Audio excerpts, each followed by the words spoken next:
there's a lot of us talking because there's us describing ourselves as an organization, right? This one, again, I'm going to try to, again, look at a little more of a dialogue focus. So please, if we're saying stuff that's kind of piquing your interest, come on up, let's have a discussion, dialogue across the board on it. What we looked at the last slide was MC's introduction to problem statement, kind of organization, your organization, our organization, kind of some gaps we looked at. That's to help frame the problem. Specific to this is now we're going to start the series of discussions that talk about what we typically do and how we look at how divisions operate. And we kind of kick this off with C2 for two reasons. Go ahead, next one. So first and foremost, I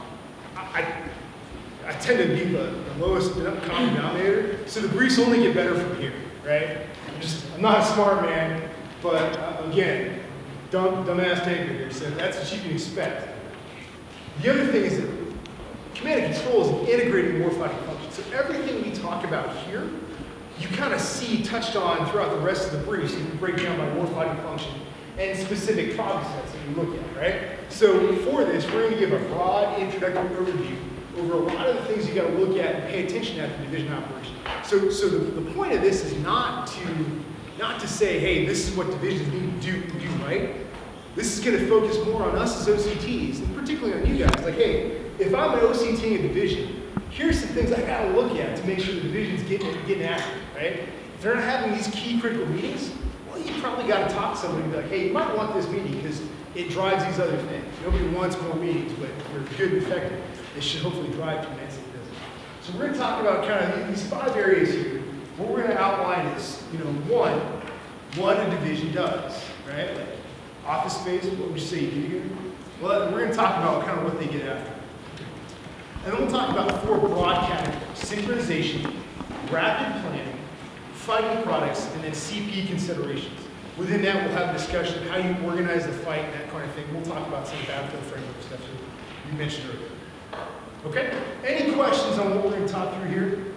Fantastic. References? Oh, sir. Just a quick comment. All right. If you're confused or you're not picking up something that the instructor's putting up here, please raise your hand and ask the question. All right. Kind of keep in mind the audience that MCTP normally has in terms of division, folks that have division experience. That's not us. So if they overlook something or gloss past something, please raise your hand and ask the question. And the reason I mentioned that, I had a conversation in between during the break where we were asking about the command post exercise. I'd kind of taken it for granted that everybody understands conceptually what a command post exercise is. Realize that's not the case. All right, suspend that for a minute. Okay, we're going to start from what a division is and what a division is being asked to do. Okay, so if we're jumping too fast through something as an organization, as division, and kind of think division, but division staff, that's really what we're looking at in the command post exercise. Ask the question.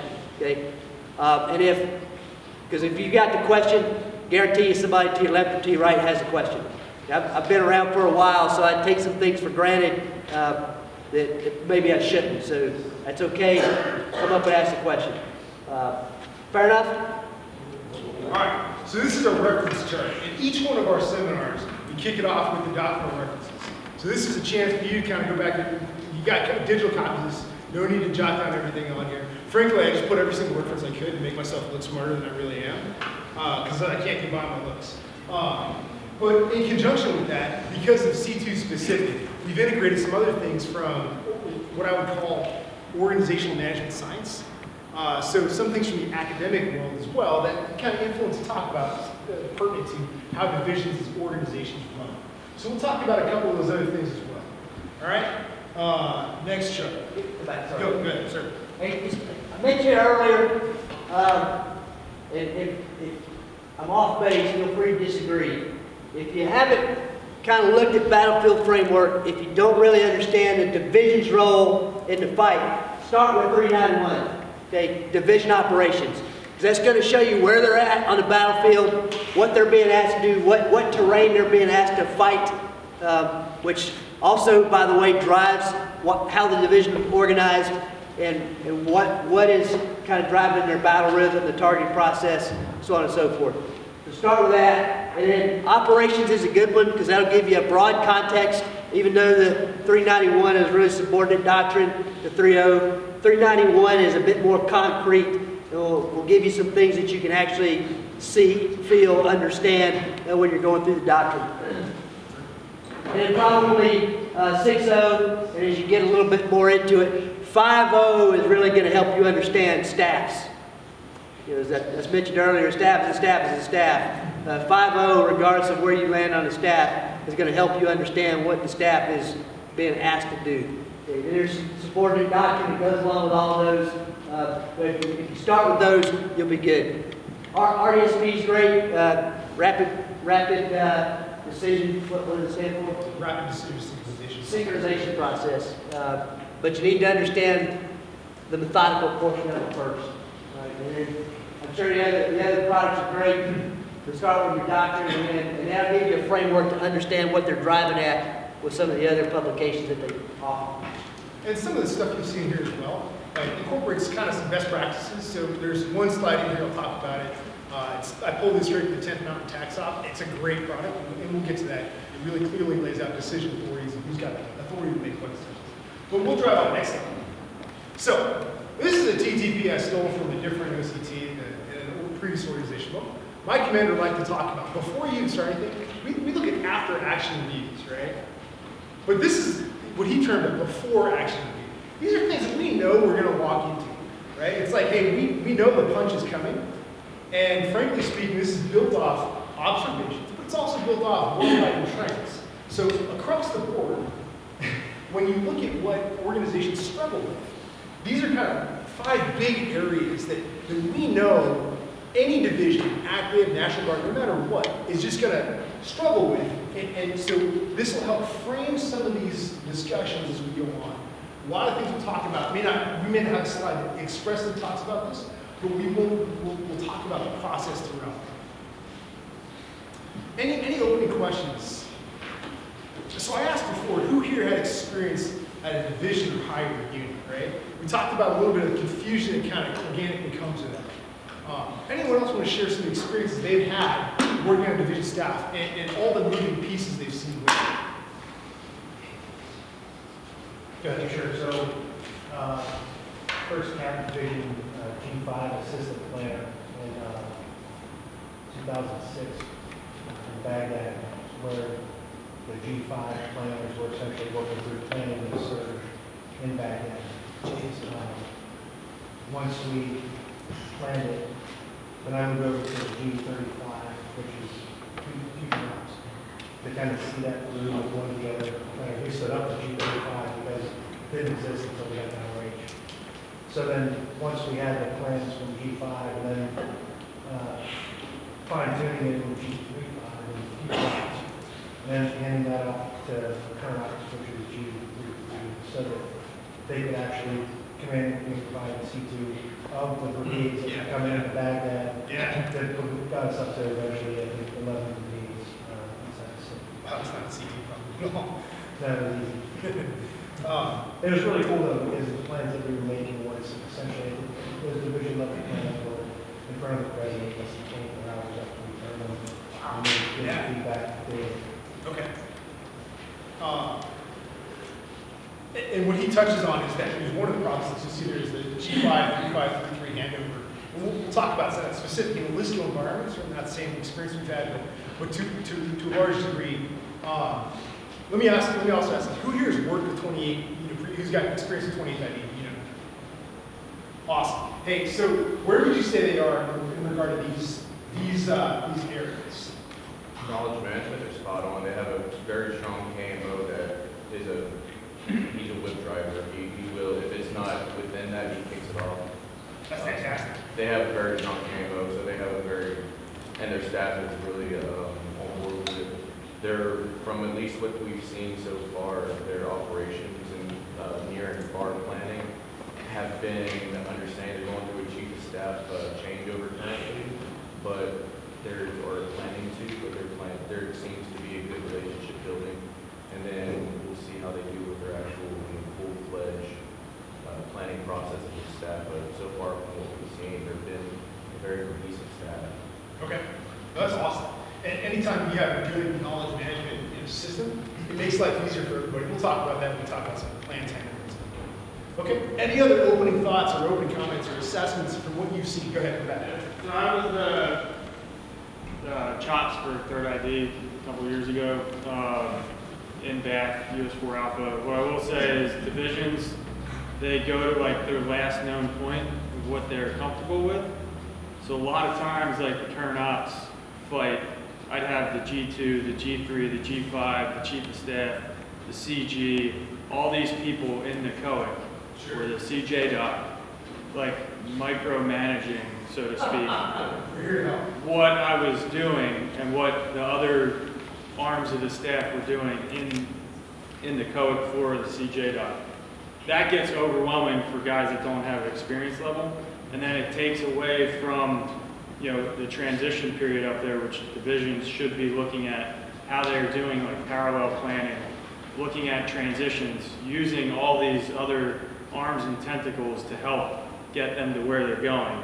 And you'll see a lot of leaders go and get into the knife fights on a division staff. And I saw it too when I was down at 188th last year for a warfighter. Similar things happen. Everybody gets focused on the current ops fight, and then you lose sight of the whole systems and processes that need to be happening through the breadth of the staff to be able to make sure things are happening long term.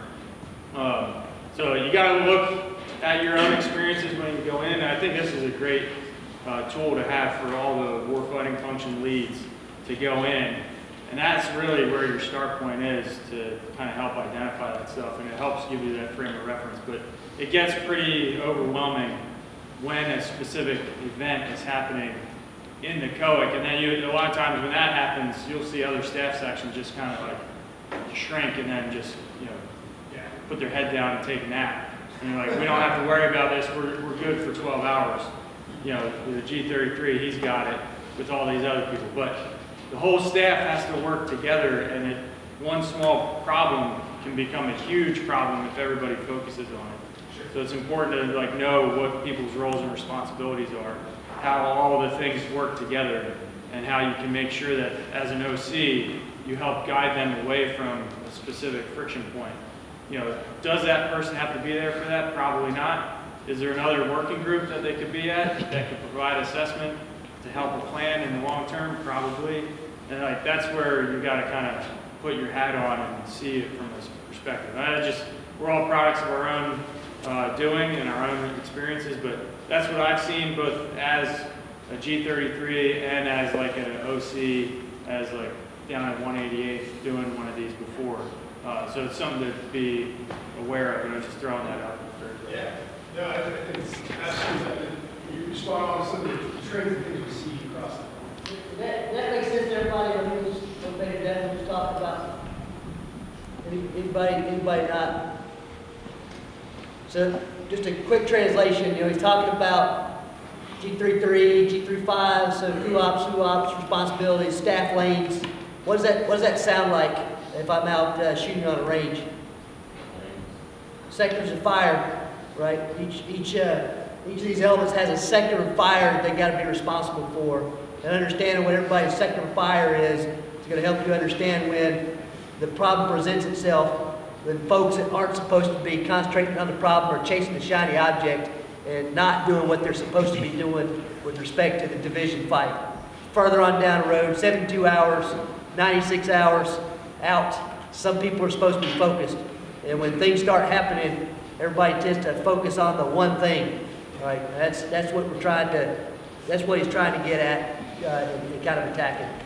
So you all know it from sectors of fire, just sort of try and translate it something in your experience base, and we'll go from there. Absolutely. So driving on, so going to doctrine. This is what doctrine says. So ATP 3-91, paragraph 1 talks about, and I'm not going to read it for you, but this is what divisions do across the board. And then ADP 5.0 talks about it defines what synchronization is. Synchronization is probably one of the biggest problems you're going to run into.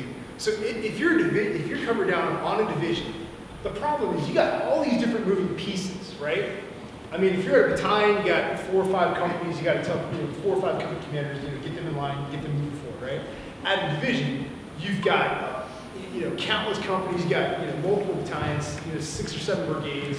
Plus you've got multiple echelons of the fights. You got the current fight, the deep fight, you've got the rear fight, you got all these other things. And you have these other enablers. You've got the division command team to help provide C2 across the board for that. But the scope of the problem is just much, much larger. It's a similar problem, but it's larger in scope. So synchronization is one of those things that is probably a critical aspect of any divisional fight. And I'll be honest, if you're right, if you want to start your AAR slides right now, you could probably just start writing about synchronization, because that's something they're going to have to prove on, because every organization is going to have to do that, right? So, pull from 391. Pull from 391, I know we've got the first 3 there, and then we've kind of added, 4 and 5, managing transitions and identifying and mitigating risks, right? Because to a large degree, all commanders think in terms of risk, right? So for you captains back here, there's some magic words. If you say these words, your commanders will listen to you. The words are tied to risk. So we can do that, but here's the risk you're underwriting. Here's the risk you're assuming. Here's the risk to mission or risk to force, right? The same thing applies at the divisional level. If you want to get the commanders, the command groups to kind of pay attention, it's training the staffs to talk and think in terms of risk. So we can do the deep attack, but the risk is we haven't mitigated the enemy air defense artillery, which means that the risk is we're going to lose a large portion of our aviation assets. Or the risk is if I shoot this sea fire with these missiles, I don't have them 3 days from now because I'm not going to get the resupply in time, right? So learning to train the staff, and for you guys as OCTs, that's where you can come in and start thinking and start helping with that coaching and discussion, is getting the staff, the division staff, to think and talk in terms of risk. So we can do that, but, sir, if we do that, here's what the analysis is, right? And then lastly, a lot of this comes down to not what the organization does, but who they are. So, and for those who graduated, ILE or anything like that, the discussion on organizational culture is extremely important, and you can't overstate that, right? You can get by with a lot of stuff that you make up, but if you've got a good team, a culture built on that sense of teamwork, that will overcome a lot of the obstacles that come up with. And frankly, it sounds a little touchy-feely out there. That's okay, but that's a lot of the problems you're going to run into at the divisional level. Is the scope of the organization is so big, you've got to have the ability to go back and be like, hey, look, I might not be able to solve all the problems, but if I know I've got to continue working, and people who are trained as a part of that culture come up and talk about cross-level, cross-information, cross-back and forth, that's going to be far more important than any specific products or systems they have. Is this a good way to visualize off of CT5? Yeah, yes, sir. Can you jump to CT5? That's in Wyatt's presentation. What's that? That's when you go to the one that you just. Well, he's pulling that up. When we talk risk, how do we talk risk? Risk to force and risk to what? Mission, right? People that don't understand truly how to mitigate risk will just talk risk, right? Help coach them through the risk to what is risk to force and what is risk to mission, because that to general officers means something. Does everybody understand? They've been taught that risk is risk to force, risk to mission. So as people are building the plans and they identify those things, that helps. It helps cut out the fog that goes out there. So okay, we're going to skip forward a little bit and talk about, so what this slide does is it talks about the operational framework. And so on the previous one, when we talked about what divisions do, we talked about, managing transitions, deep close rear, synchronize the fight, deep close rear, right? This chart is pulled from FM 60, and it's informed by ATP 3-91. And it basically comes down to how you break down the fight, right? So as we organize things, there's kind of generally 2 ways to organize it. And there's not a right or wrong answer with that, right? So as you break down the fight, one of the ways that we do this, and this is in the draft version of FM 3.0, it has deep close rear. So the doctrine that's about to be published sometime soon, because it's in draft form now, so it's all been reviewed, it's very clear and explicitly breaks down deep, close, and rear area, right? So when you think about that, you've got your deep areas here, you've got your close areas, and you've got your rear areas in the back, right? And the easiest way to break that down in terms of doctrine in geographic reference is your close area for a division is what your brigades are going to fight. So your brigades fight, your brigades boundaries, right? So your deep area is what your brigades can't engage. That's the division deep area, right? And then your rear area is really, it sometimes can get pretty big if you don't jump in, but I don't want to get into the sustainment discussion. But in the rear area, that's where you're looking at all the sustainment, all the support operations, generally controlled by a MEB commander. And so you've got a brigade commander in the back who's responsible for running that. And that's where you're getting on the resupply support, again, the rear area echelon, right? And married to this, at the division level, in a battalion, you've got your TOC and your TAC, right? And generally you might have an ALOC, right? Everyone know what I'm referencing there? Take that same framework and put a one-star in charge. You've got a D main, that generally where the CG will hang out. You've got a division TAC, which is a one-star, general CP node headquartered typically by the DCGO. And you've got the rear CP, the RCP, which is another C2 element chaired by a one-star, usually the DCGS. You've got a Deputy Commanding General Sustainment, Deputy Commanding General Operations, and then the Commanding General. Three general officers, 3 main command posts. Helpful? So as we talk about that, Mr. Edwards, Yeah, I'll tag on. And if I'm stealing your thunder, I apologize. So the other thing, that one of the blurbs on the previous slide that you're showing is the synchronization of military operation in time, space, so on and so forth, right? You can translate these into space. There's a doctrinal distance associated with the plot, with the pistol, with the deep area, so on and so forth. If you're in the offense, that can be translated to an estimated time when you start looking at based on your plans. If you're in the defense, you can also translate that into an estimation of time. The battlefield framework, the battlefield organization does a lot more, so it gives you an idea of who's fighting this fight, of who is fighting this fight, the DCGS, who is fighting this fight. A lot of times this is going to be the O, right? The folks that are doing the shaping for the brigades. And when he's talking about risk, there's risk associated with conducting a deep fight. Because as I'm expending rounds, I'm expending ammunition in the deep fight. The ammunition I don't necessarily have for a jet. So it's an idea when you start thinking about risk, some little things to think about to address what the risk is going to be. That might not be what your risk turns out to be, because we've got good sustainers that are kind of back here and pushing things up so we can continue to fight past first contact. But those are the things that your general officer leadership, your division commander, your corps commander, they're concerned about in terms of the fight. So we protect back here, we sustain, we shape, and then we fight. It's kind of an oversimplification of how we do it as a division, but probably something that's easier to latch on to if I make use of bold. So you talk about JSA and strategic warrior if you want to, but not necessarily to make this discussion. and we've got a statement that'll expressly talk about that. All right. Now, what I will point out though is, good sir.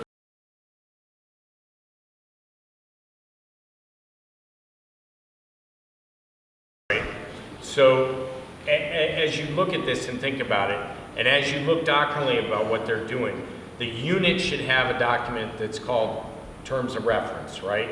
A TOR, that outlines what each one of those general officers is doing, okay? And then it will go down to the Chief of Staff, the G3, and this will help fight, that shiny ball thing too, but it doesn't stop. We constantly see the planning horizons collapse. And we'll talk about that later. But my point here is, if the unit starts from a known point and they have that terms of reference and everybody knows what lane they're in and what their area is, when they define it on paper, now the staff knows too, right? So they know who they're going to for each thing or who chairs what meetings. All that is in that terms of reference. So that is one of the documents that we'll ask for early. Hey, do you have terms of reference? And sometimes the unit won't. We have examples. And if you run into that problem, please start to build you guys' kit bag of samples, we can help prime that bag too, okay? You just have to ask. And a teaser is you get the terms of reference and you see who is responsible for what in a division fight. If you cross-link that with the battle rhythm and see who is chairing what meetings, you're going to quickly see whether the terms of reference and the battle rhythm are aligned. Is the information that is feeding that general officer, depending on what meeting he's in, jive with what he's responsible for in the fight, and et cetera. Yeah, yes, sir. One other thing, too, as it comes out, battle rhythm is important because Colonel Bunch and Colonel Mayer were saying, you'll have like battle rhythm fratricide, especially with the GOs and the chief of staff. So like having the terms of reference, the framework, understanding where those people go, and then having what the unit is doing battle rhythm-wise with their inputs and outputs will help out tremendously to be able to make sure that they're going to the appropriate places. And then at some point, the assessments are feeding the current ops fight. They're feeding planning. They're feeding what decisions each of the GOs need to make. Because if not, they're all done like in a vacuum. You're going to have the GO fratricide. You're going to have all these things that will then end up affecting the synchronization and integration of all of it. So I just throw that out there too. We've got a couple of charts that will talk specifically about battle rhythm meetings. But before I break away from this, deep close rear is helpful in terms of just like physical, like battle space geometry. So when you're thinking about the actual terrain out there, but it's not the only way to organize an organization. Lieutenant Colonel Watts is one of our N2 OCTs. You can talk a little bit more about this. So one of the things that we'll see in an exercise is because everybody's used to just throw a BCT at it, because that's what we've done for the preponderance of our careers, is BCT has it, BCT owns it. One of those roles of the division was to resource it, right? Resource and set those conditions.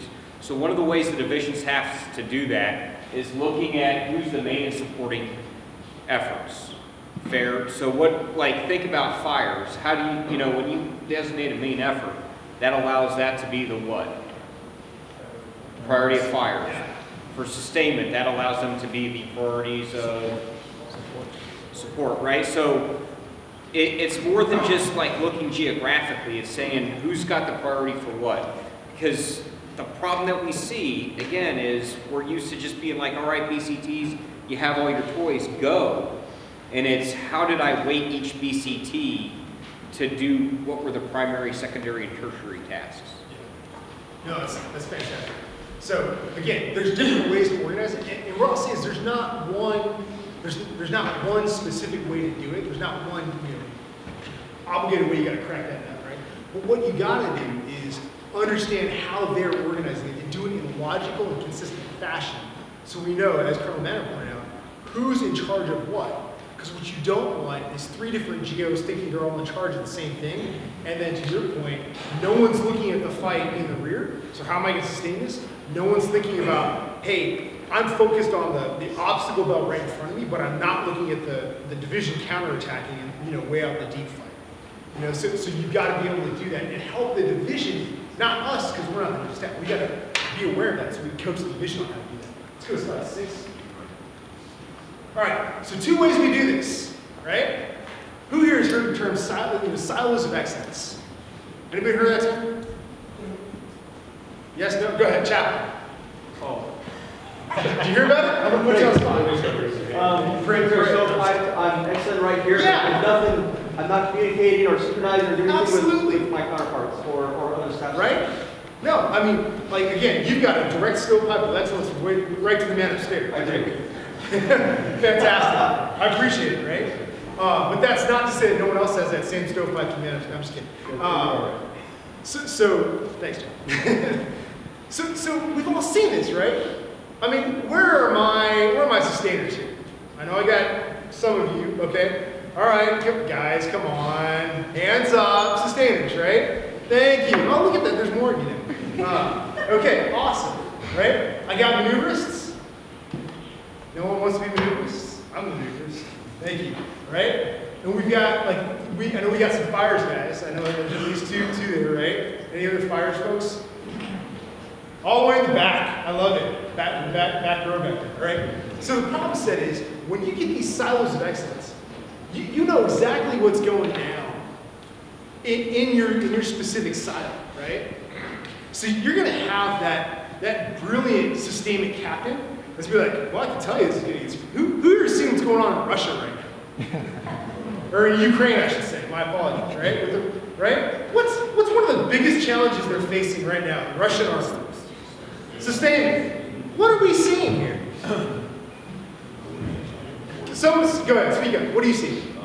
Sir, I believe 40 mile long. Yeah, 40-mile long convoys parked. Man, if you're an A-10 pilot, you're just like drooling at the chops, right? Like, I just want to, we go take care of that problem set real quickly, right? I guarantee some Russian captain somewhere is like, I could have told you it was going to get screwed up. They can do the math and be like, well, we have this many vehicles, which requires this much fuel, right? And I have this much fuel on hand, and I have this much ability to get it to them. Huh. Right? So somewhere in that silo of excellence, and I'm not trying to use the Russian military as a silo of excellence, but it's to the point, right? Somebody knew this was going to be a problem. At what point are they able to articulate that across the board to everyone else, right? And that's one of the things you're going to see in divisions. You'll see this in any organization, right? You get these folks who got these silos. And yes, I just took a picture of a silo and cut and pasted it 4 times, right? You got these silos of excellence right here across the board. You're going to have these people that know things, right? And so on the upper left-hand corner right here, you've got what's called the cognitive hierarchy. You've got these things. Who here has ever had to do a staff running estimate? Oh, come on, folks. I know you've had to do running estimates, right? So with these running estimates, and I don't mean to pick on the loggies, we'll pick on the fire staff, right? So let's say you've got these specialized munitions. We'll call them, I don't know, 1, 2, 3, 4, 5 rounds. I'm just making stuff up, right? But the problem set is, like, when you're on your running estimate, when you say, I've got 20, 1, 2, 3, 4, 5 rounds. Okay, that's great. That's a great piece of data. But outside of any context of what it means, you're still stuck in that silo. I know I got 20. By God, I'm tracking each one of those 20 rounds, right? But until I start looking at it, so take that data point, 20 pieces of rounds, right? 20 rounds on hand. You connect it to another data point that says, okay, I've got 20 rounds and I shoot about 3 rounds, or let's say 4 rounds a day. Huh. Now I've got 2 data points, right? You got 2 points, what are you making? Anybody? A line. Somebody said it right there. You've got 2 points that make a line, right? You can start extrapolating information out of it. All right, I know if I've got 20 rounds on hand and I shoot about 4 rounds, that basic math is going to tell me I have about 5 days of, generally 5 days, right? So when you start looking at those 2 data points, the next layer, right? So you've got information, you've got a data point connected to another data point. You've got two data points. You can do some analysis, right? You then start thinking above the cut line. Who else needs to know? Well, if my plan is contingent on me shooting 20 rounds tomorrow, and I only have 20 rounds on hand, I should probably tell somebody, right? Or if my plan says I have to shoot 10 rounds tomorrow, but I have 20 rounds on hand, but I'm going to shoot 5. You know what I'm saying? Like, you can do some math here. But as you get out of the silos, you break across the silo. That's that third level. That's what I would say that third level of analysis. It's the what, the so what. So what does it mean for someone else? Who else needs to know about this, right? And then you get to that 4th layer, that 4th, therefore, and then you can make a recommendation. Look, there's another magic word that staffs can do. We talk about risk, and when you talk to commanders, at any issue, captains, here's some free chicken for you. All right? If you want to tell your commander, I don't want to do this, but you want to do it in a very polite way, say, sir, ma'am, there's a lot of risk associated with this, right? Just say the R word, and I promise you, commanders will always listen, right? The secondary part to that is you've got to train staffs, and particularly at the divisional level, because you have all these subject matter experts, to think in terms of recommendations. Hey, sir, ma'am, based on what I know, this is what we should do. Does that make sense? When you do that, you start breaking across the silos, and that gets you there, and that helps developing that teamwork and culture. We'll talk about, you'll see different versions of the cognitive hierarchy throughout the rest of this week, and so this is meant as a primer of this, because you're going to see this over and over and over. Okay, next chart. And then we talk about time management. So the other thing that will help bring a desynchronization. Who here has been in meetings where you're walking out of that meeting and you're going directly to the next meeting? Anyone ever experienced that? Right? How many of you guys walk into a meeting and you're like, oh man, lots of good stuff came out of there. Boss is just giving guidance left and right. You go to the next meeting, you're like, okay, I've got more guidance left and right. And you go to your third meeting, you're like, oh man, there's a lot of stuff to do. And then 5 meetings later, you come out at the back and I see some files, right? You know what I'm talking about? Hey, so when I was a young battalion XO, I thought I knew about MCTP, mission analysis. Yeah, right? What I didn't do was manage my time. So in one of my first mission analysis briefs at NTC, I screwed it up royally. Like, man, I worked that up bad. And I knew we had to do a mission analysis rehearsal. Like, so I didn't want to put the staff in front of the battalion commander without him seeing it, right? So I scheduled a rehearsal, and the rehearsal went long. Which means by the end of the rehearsal, we had 5 minutes before the mission analysis brief came out. So we walked into the brief knowing that, yep, it's going to be screwed up. A lot of things you should probably fix with no time to fix it, right? But that's going to be a big driver of desynchronization at a divisional level. You will get times when bosses are putting out meetings, and then they'll pop smoke and go to battlefield circulation, right? They'll go around, they'll pop out of there, and then you've got the same action officer who took all the notes of the meeting has got to go to another meeting and prep for the third meeting later on down the road, and he or she's had no time to action anything that came out of it. Anyone ever experienced that? What's it like? For me, at least when I was working at G4, it was kind of crazy when I was in the NSAC. The time I was able to actually get with my team, who were pretty junior, because not only did I have to show them the guidance, I had to actually know how to kind of do it. Yeah, we had no time. It was like kind of too late. So it then ended up being me having to go up and try to brief as well. And I think I lost like 20 pounds. And I got like no sleep because I would be the only person that could go up there and brief. Right? And So it's super frustrating when you're walking like, yep, I know this is going to be jacked up. Oh, man, it's going to be jacked up. Right? So go back. So what's contingent on that is within the warfighting function, the problem set is you got to have both. You got to have the depth from the bench where you can have multiple people go to these things and still be able to talk across the functionality. Does that make sense? So go ahead, forward back. So when you talk about, when you look at the division, and for anyone that's there, whether you're warfighting function specific or whether you're a member of the chief of staff, you've got to look at, is there time for action officers to do action-y things? Right? And frankly, it's helpful within any organization. And then lastly on here, conditions checks integrated into battle orders. Again, you don't want to do the conditions check on operation 5 minutes before the operation is supposed to kick off. That's not helpful. It doesn't give you time to address anything. And it doesn't give you time to identify the risk associated with it if you haven't done this, right? So a couple things to consider. And for the sake of time and brevity, we'll drive it. Let's go to slide 9.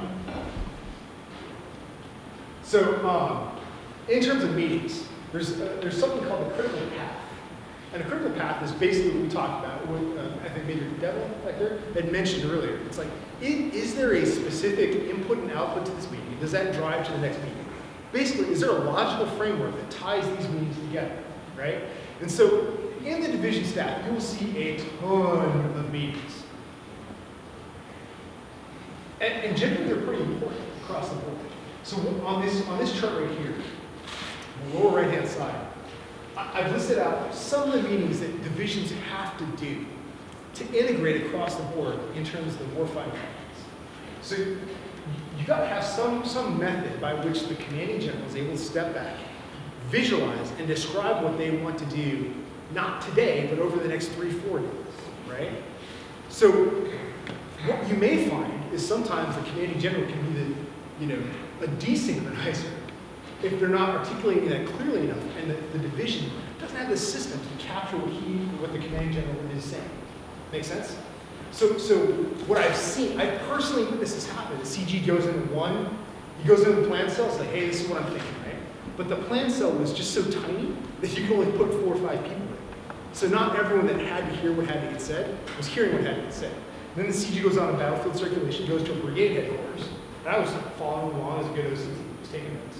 He gets to the brigade headquarters and he says, hey, this is kind of, and he restates what he saw there. Then the brigade's like, hey, we're seeing this, and so he adjusts a little bit. Then he goes to the next brigade, he adjusts a little bit more. But because the right people aren't there and they're not sharing it, they're not cross-leveling what the CG's understanding is.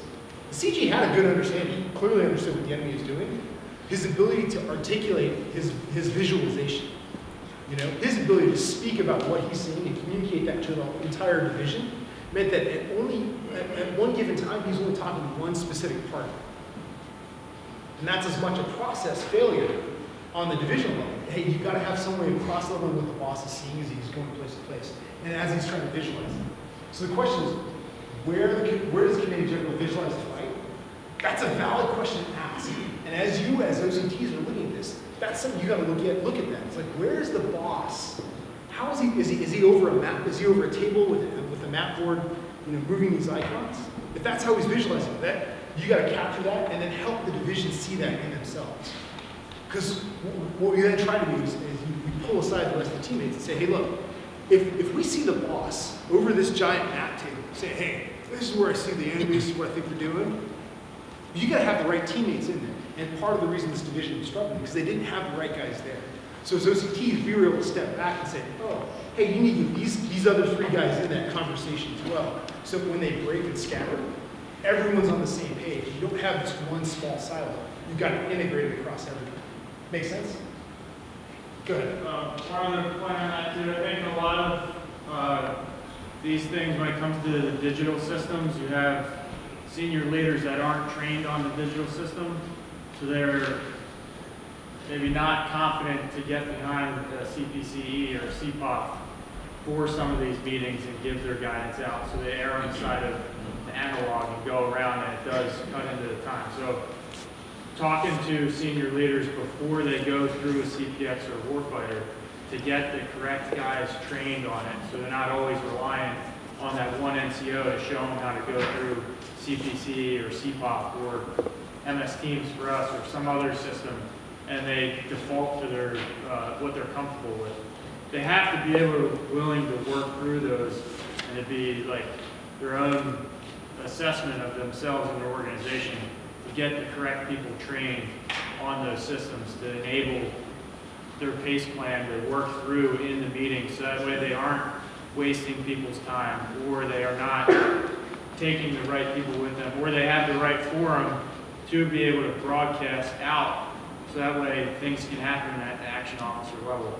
I think your example there is, that's happened to me before in a brigade, where brigade S3 or brigade commander wanted S3 and XOs to always move back 30 to 45 minutes to go to an in-person meeting instead of forcing a system to be worked on and then making sure that people were trained on it.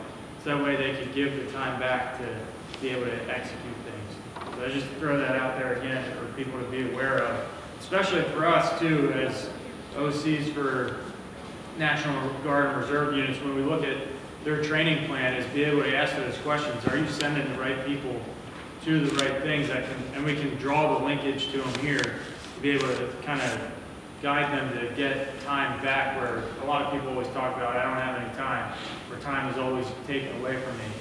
This is ways that you can train yourselves and use systems to be able to help facilitate this stuff. Does that make sense? I think something else important is you have the right person and you give it the right authorities to execute what you're doing. All these 89 series ammo guys, since you're earlier. So if there's a restricted munition and you send the right guy to the meeting so he knows what he knows, and he comes back and he's executing, what he knows of, let's say it's a restricted munition. I mean, typically that's an E7, trying to tell division commanders, no, you can't fire that munition, it's restricted based off of everything he's been given. But giving him the authority to be like, because they're going to run him over, and now his authority is to call the first general officer, because they've got to come back over top of him and say, no, he's right, you were not getting that. Sure. But again, if you haven't put that in place, he's going to get ran over, then we're executing things we're not supposed to execute. Absolutely, and to some degree, it also goes back to risk. Like, hey, we could do that, but the risk is we can't do this operation that CG wanted to do, we shouldn't want to, But to your point, absolutely, having the right people there, and make sure you're empowered to communicate that critically. Any other questions in terms of meetings? Go ahead. So one more thing that is kind of known is that speaking of stovepiping and meetings and all the, coalition, trying to get, the Army has done a great job creating all these different warfighting function weapon systems, digital weapon systems, FATAC, Manduce, ATSI, or, name a letter. All these warfighting functions have their individual digital warfighting platforms. They're all designed to interoperate, but how often do you see them actually interoperate and create that good cop for the commander? So whenever he walks in and looks at the battle board, they know where their aircraft are, they know where their RAWs is, they know what their fleet of vehicles are up to. Any good commander, any good staff should be able to look in at their cop at any time and get a good battlefield operation. However, from the schoolhousing, I just came from the trade off G6 working at the fire center. They had the mentality that we see at the actual warfighting level of you learn a weapon system, you learn your ambulance, you learn your ASC, you learn your FATAC, you learn your TAS, and they are responsible for that, but they don't interoperate and they don't have that requirement to interoperate their systems.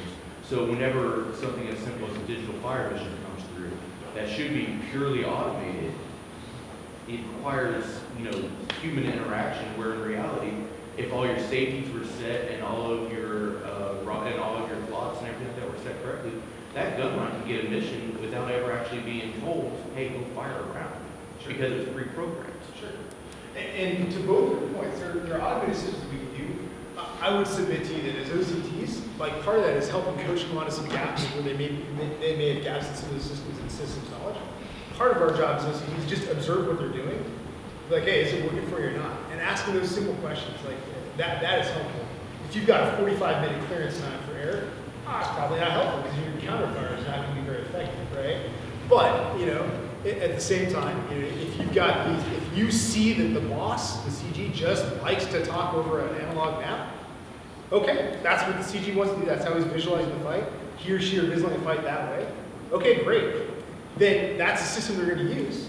And our job is to preach them with the better, just take a look at what they're doing. Ask, is it effective? And then look at how it can be more effective. Can it be more effective? You get more people. Maybe the most effective way is to use the digital maps and get everyone with them under control. It's immaterial, but asking that question, what are they doing? Is it effective? Can it be more effective? Helpful ways of doing it. All right, let's drive on to slide 10. Sir? Go ahead. I think I'm getting a lot out of this discussion of the slide. One thing that, and maybe y'all are going to talk about it later, but at the very beginning, you pointed out all the different meetings. At some point, are y'all going to talk about all the different meetings? Like the difference, I don't know. Sure. Right? So looking at this, right? This is the slide meant to talk about those different meetings. So I'm going to get to your point. Plans update. That is a meeting where the CG is talking with the planners and he's looking 3 to 4 days out. He's looking at the deep fight. Okay? So that's where his job is saying, hey, what is the S2, what is the G2 saying the enemy's going to be doing 3 or 4 days from now? How am I looking at that and wrap my arms around, right?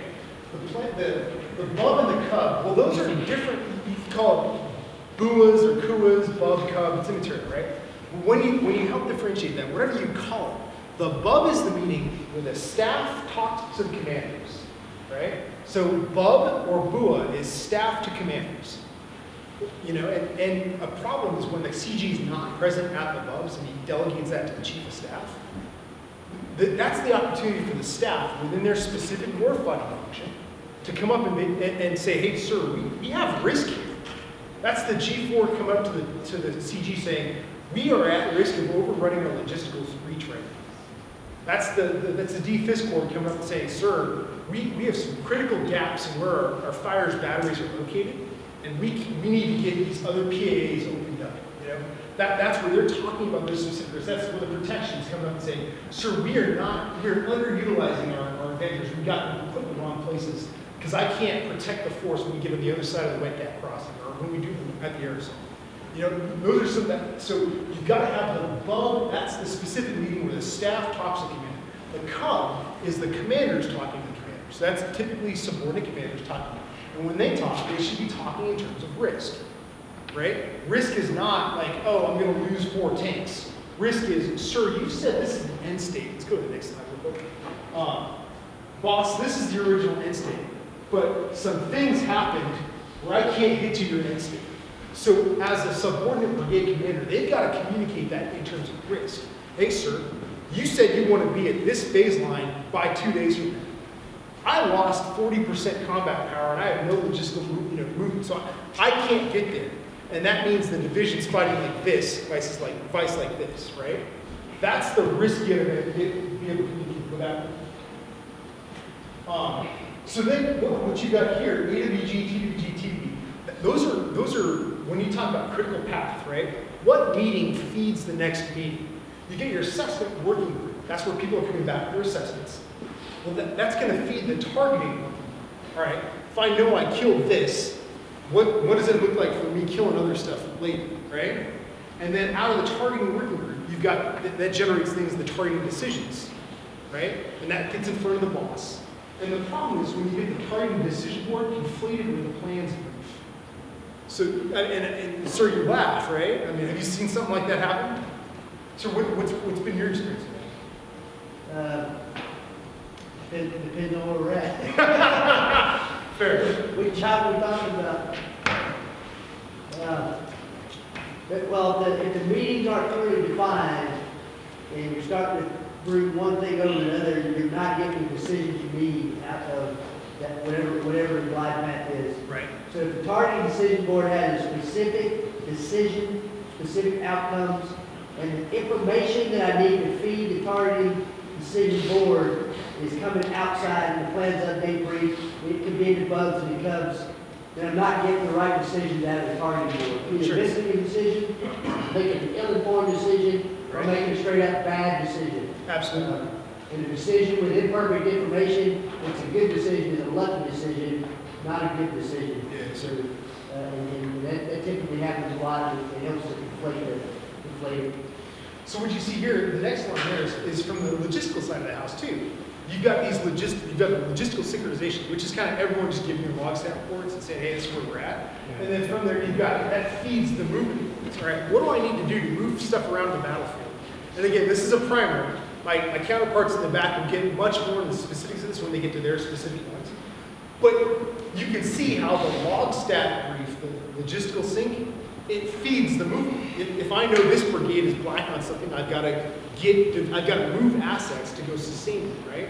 And if I got to move assets, then I got to protect them, right? So you see how the arrows, my bad attempt, right? There's a logical sequence. Well, all of those things feed the OPSYNC meeting, which is generally a meeting that synchronizes everything. So it says, hey, I know I've got this convoy moving here, I got this asset protecting it. Oh, by the way, that means that I'm going to pull this company from this, from the MEB, to provide protection for it. Okay, well that's a task order change. Probably no one likes to be surprised about that, right? All right, that also means the brigades are going to be moving here. So OPSYNC is kind of that overall synchronizing brief that brings it all back together and says, hey, for the next 24, 48, 72, this is what generally everyone should be doing. Does that make sense? And we'll get a little bit more into some of the depth of that, but those are all what I would call integrated meetings. So that's where you're taking a person knowledgeable from warfighting function and saying, hey, across all warfighting functions, all divisional employees, this is what everyone's doing. Now, within that, too, you have your warfighting function sync meetings. So as you get into those silos of excellence, the problem is you can't get rid of the silos. The division's so complex. You got to have that guy that's like, well, sir, we have 23 rounds of this. And, you got to have that guy. Because if you don't have that guy, you're going to run out of this shit, and nobody wants that. Sorry, I don't mean to pick on the loggies here. You know what I mean? Like, you got to have that person, you got to have the maneuvers that says, hey, this may not be the best way to establish the defense. Like, hey, we're not considering this. You got to have the aviation guys looking at that saying, hey, we just burned all our flight hours on this deep operation, which means we're not setting conditions for the air assault, or it impacts my ability to move things logistically via air. All those things play together. And so you got to have those warfighting sync meetings to make sure the silo has the depth of bench. And then, of course, at the divisional level, Corps is going to be asking questions too. right? So you got that higher echelon you've got to account for. Because guess what? The core movement board is getting informed the division movement board, right? So all those are nested together to form that battle rhythm that nests with higher, with lower, and that touches on those three things. So, I mean, does that help address some of those questions with regard to meetings? Yeah, that helps a lot. I'm happy to go on this a little bit further too, maybe in some breakout. For the sake of time and revenue, go ahead. And I just want to bring one point to that third question, or the fourth bullet point up there. Who's recording what the commander says and how do they get it out to people? One of the best things I think we can do as OCTs, if you're not sure kind of what you do, if you understand, if I'm going to a meeting and I'm working underneath this warfighting function cell, if I'm recording that information, taking that information down and sharing it with my fellow OCTs, and as we're getting out and observing what the staff is doing and how that information is flowing down to subordinate units and what kind of stuff is happening, we'll answer the mail and be able to provide a lot of objective feedback to the unit on how well that information flow is getting out there and how well they're synchronizing their battle rhythm so that as these things feed into one another and it drives decisions, how in guidance, how is that information getting down and being applied across warfighting functions and staff as well as subordinate adjacent units. Okay. So real quick, not to belabor anything, 30 seconds. So that critical path is critical to building the battle rhythm because the warfighting functions need to understand how they're getting from A to B, right? What happens when you go from CPX3, to put this back into training terms, from CPX3 to the warfighter, what happens? What desyncs the battle rhythm? A core, right? Now all of a sudden, the primary training audience isn't the division anymore, okay? There's still a training audience, but now you have a core. Say the core is the training audience. Or even the core is supporting the warfighter. They're not the training audience. They have a battle rhythm. So then what does that do to the division's battle rhythm? They have to move stuff around. If they don't understand the critical path, and we're going to talk about it here in a second a little bit more, but if they don't understand that critical path, they don't know what to move or why they're moving it and everything else. And what we see habitually is staffs get what? So CPX3, is it a 24-hour event? No. So everything's compacted into that hours of daylight or however you're running the warfighter. So now they've got 24 hours, they don't adjust the battle rhythm, they don't take core into account, or the higher. They don't, you understand what happens? Now we start moving stuff around, we start desyncing stuff, we're getting off the critical path to build, to send people to meetings with their homework and everything else. And decision makers can't make decisions at the meetings, or they can't follow up with the decision because it's all desynced. Does that help put that into a framework and you understand why it's so important? I'm not going to get into this chart. There's a lot of colors on it, so it makes me happy to see it. But at the end of the day, the reason I bring it up is because, hey, your higher headquarters gets a vote, right? List goes really complicated. Enemy's going to get a vote. Reality, time, they're all going to get a vote. Your higher headquarters also gets a vote. The critical point of this is your assessments. Within each warfighting function, you got to have your ability to assess: are we effective or are we not effective? Are we able to achieve the end state or not? Like, that's the question. If you think about assessments, you've got to train the division staff to think about in terms of meeting the end state or not. Because if you can't meet the end state, then you got to replan everything. Make sense? All right, let's go to slide 12, please. So speaking of 12, we're speaking of planning rapidly. This is an area that all divisions struggle at. All right, it's the ability to get a plan, get it done rapidly, right? And I don't want to belabor this, but in a CPX, they will do some type of planning. I promise you, it will not be MDMP. 100%, they will not have the time to do it. You just don't. So you got to accept the fact that they're going to do rapid decision, okay? But and I want to park here for just a second. Rapid decision planning means, it doesn't mean you abandon MDMP and just do whatever you want, right? It's not like whose line is it anywhere, where you just kind of make stuff up as you go along. Rapid decision planning in doctrine, right, has a framework. And if the division staff can't do that, if their planning staff doesn't look at that, then they're going to have a problem. And those frameworks produce products that you gotta fight off.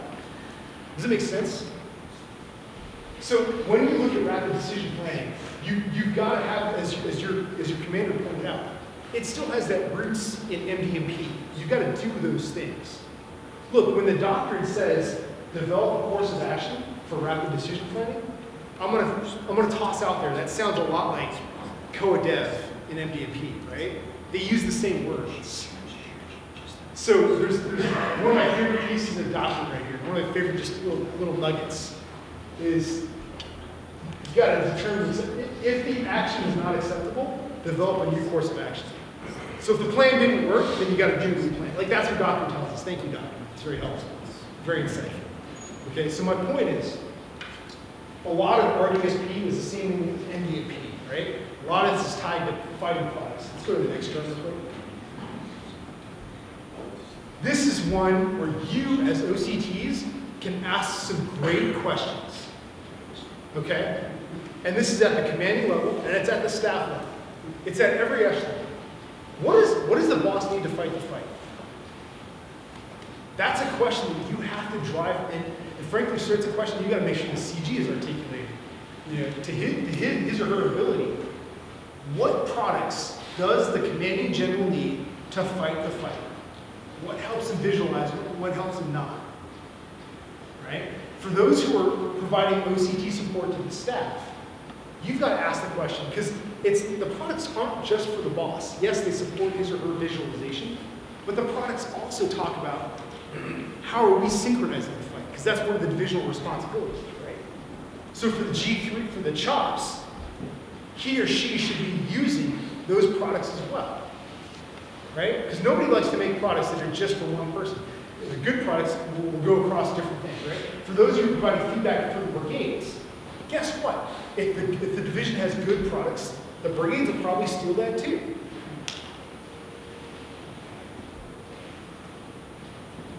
Let's go to slide 11 real quick. Anybody a Broncos fan? It hurts me every time I put that up there and talk about that. Bad snap in the Super Bowl, the ball hitting his head. No? I don't know. Hurts me. Right? Hey, I put that up there to say, who here has spent time making a product on staff? Who's had staff time? Come on, folks. Have you ever made a product and your boss is like, hey, that's great, and you just never looked at it? Yes? No? Maybe it's just me. I'm a bad staff officer when I get that. Okay? How many people have made a product and it's like, yeah, this is going to be a great product, and you forget to give it to someone?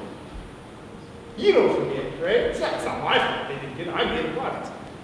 But the point is, look, if you can spend all the time, the division staff can spend all the time in the world making a great product, if they don't have a good process to give it to someone else, to get it out there, then they're wasting their time.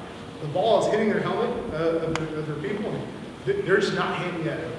So the question here is, hey, and I think I stole this from 10th Mountain Division, but is there a checklist to say, hey, I've created this plan, I'm giving it to this person, and this person is going to now execute it. Or for the CHOPS, hey, I've received this plan, and I've got it out to all the brigades.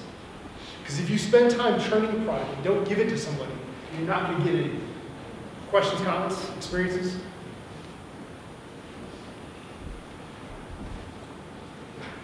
Let's go to slide 14. This is an example of a product that I think is helpful, and several feedback from multiple organizations across the board helps the commander to visualize what's going on. No words, again, tanker, not the smartest guy, but graphics, symbols, tied in time to what's going on. Does that make sense?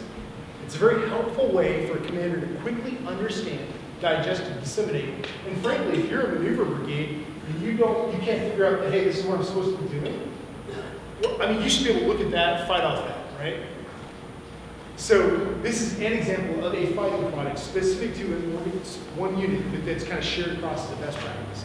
Look, the Division 20th ID, in order to get quick at doing things, has got to have these kind of products, and it's got to know what they want to do, and have the boss approve those beforehand. Or else the staff will spend time churning on useless staff production and never produce anything tangible. Make sense? We talked operation, we'll go to the next slide. We talked about this at the beginning, how to organize the fight once you create the products for that. Is there any other comments, questions on this? Okay, drive on. All right, so this is one it's another one, we highlight this as a problem that all divisions face. Who does what? Colonel Manor talked about it in terms of reference, right? All right, so what are the things that they have to do, and who's responsible for what? The reason I stole this comes from Tech Mountain's CACSA. This is a really good product because what it says is for this specific decision, here's the primary person who's going to make it. Here's a secondary. Here are 2 other people that can do it. And then with permissions, these people can also make that decision. So it's got multi-layers. And what that's supposed to do is help make it a little bit flatter and a little bit faster, right? I'll tell you, if the 20th AD doesn't have a decision authority, it doesn't have to look like this, but it doesn't have something that says, hey, these people are authorized to make this decision. I sat in on a recent warfighter where 2 GOs, the DCGO and the S, were talking, and they asked, hey, who's got the authority to jump the rear? Nobody knew. So I've got 2 general officers that didn't know who had the authority to do that, and that couldn't make that decision because they weren't empowered. With the document that said, hey, this guy can jump this guy can do this. Does that make sense? So this is another example of a product that the division has to have to be effective. We'll drive on. We talk assessments. I don't want to belabor those points. Let's move on to slide 19. Structure and function CPs, right? Things to talk about as we look at this. What is the scope of the problem set? What are their specific roles and responsibilities? And what do they need across warfighting functions, right? So when you look at that, we talk about 3 main command posts, the rear, the main, and the forward. You gotta look at that, and that consists of battlefield geometry going back there. Here's a problem that a lot of divisions have faced. They'll take their A team and they'll put it in the main. And they don't put the right people in the rear. Not saying that's the B team, but if you don't have a cross-functional team across there, you need a maneuvers in the rear to talk about that, to understand and link in so the rear CP knows what the main is doing, right? You need fires in both the main and attack. You gotta be able to do that. So you got each one of these command posts, you gotta consider these things and look at them. Next slide. And then in the physical build of the CPs, you got to look at one, how much space you're taking up. You got to look at jumping. We'll talk a little some of this about jumping CPs later on as we talk about breakouts. Let's go to slide 21. So this is the last slide here, and I've run just a little bit over, so I want to save a little bit of time. But at the end of the day, someone before had mentioned the COP, right?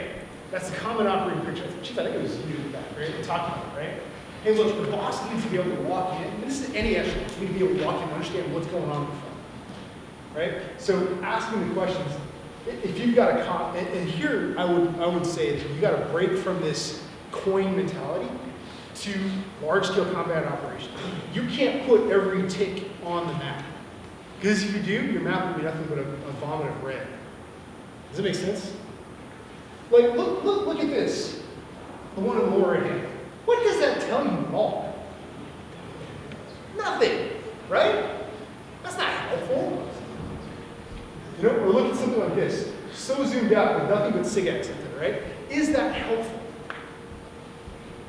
So you gotta help the division see that. Hey, are you doing this to yourself? Is it painting a picture?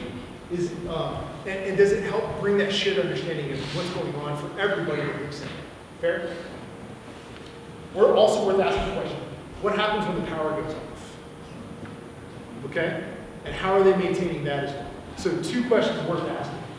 Next slide. Again, I apologize for going over time on that and going a little too far on that. Colonel Madison, you kind of final party shots. So we already touched on it, and again, I'm trying not to belabor this because I can sit here and talk to you for hours, okay? But the COP, maps, common graphics, common map sheets, if you start to lay put the first Legos on the block, you know what I mean, start to overlap them, it makes all our job easier and the division has a better warfighter. We can focus and we can move ahead.